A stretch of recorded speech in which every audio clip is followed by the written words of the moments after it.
प्रदेश के सबसे बड़े एसएमएस अस्पताल में रोबोटिक सर्जरी की शुरुआत हो गई है।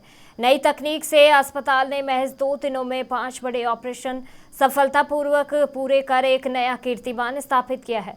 जनरल सर्जरी विभाग के चिकित्सकों ने पित्त की थैली और हड्डियां के ऑपरेशन रोबोटिक तकनीक से किए हैं, जबकि यूरोलॉजी विभाग ने भी इसी अवधि में कई सफल सर्जरी की है। अस्पताल प्रशासन के अनुसार मरीजों के लिए यह सुविधा पूरी तरह से निःशुल्क है और अधीक्षक डॉक्टर अचल शर्मा ने बताया कि लगभग 50 करोड़ रुपए की लागत से 2 रोबोटिक सिस्टम लगाए गए हैं। प्रशिक्षण के बाद अब नियमित सर्जरी शुरू हो चुकी है।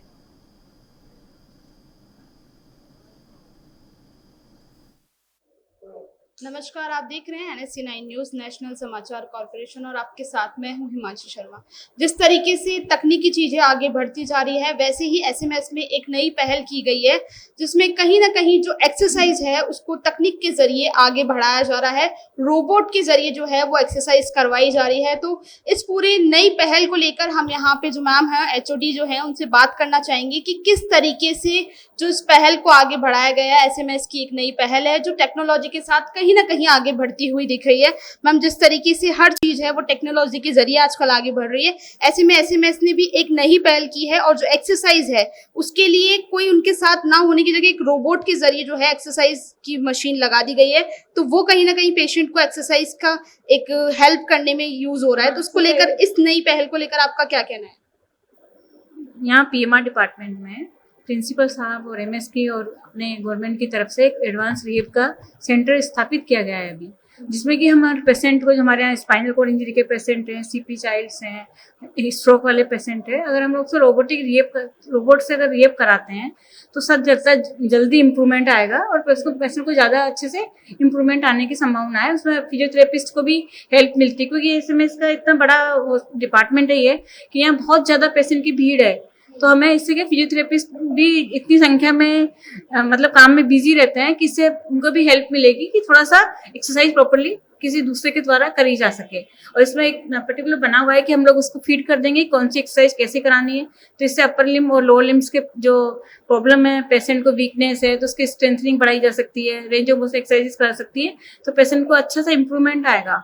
इसलिए रोबोटिक रिहेब की रिक्वायरमेंट थी भी, क्योंकि सबसे बड़ा रिहेब सेंटर है राजस्थान में, तो ये एक अच्छी पहल है। हम किस तरीके से जो ये रोबोट है एक्सरसाइज में एक तरीके से जो लोग उनके साथ डॉक्टर रहते हैं उनको मदद कर रहे हैं, और किस तरीके से पेशेंट को इजीली कितने टाइम में रिकवर हो जाता है, कितनी जल्दी ये एक जब डॉक्टर काम करता था उसके जरिए, और इसमें कितना ज्यादा फर्क देखने को मिला है? नहीं, देखो ऐसा है कि ये पर्टिकुलरली स्पाइनल कॉर्ड इंजरी के पेशेंट वैसे पेशेंट है जिनको की पावर वगैरह डिपेंड करती है कि कितनी रिकवरी आएगी। लेकिन अगर प्रॉपर एक्सरसाइज होगी तो पेशेंट की जो मसल एट्रोफी है वो नहीं होगी, तो स्टेमिना और स्ट्रेंथ और रेंज ऑफ मोशन ज्यादा अच्छे से पेशेंट रिकवर कर पाएगा अगर हम रोबोट के थ्रू करेंगे। मैम, जो पेशेंट्स जयपुर में रहते हैं या फिर एसएमएस में इलाज करवाने आना चाहते हैं, आप उनको क्या कुछ मैसेज देना चाहेंगे?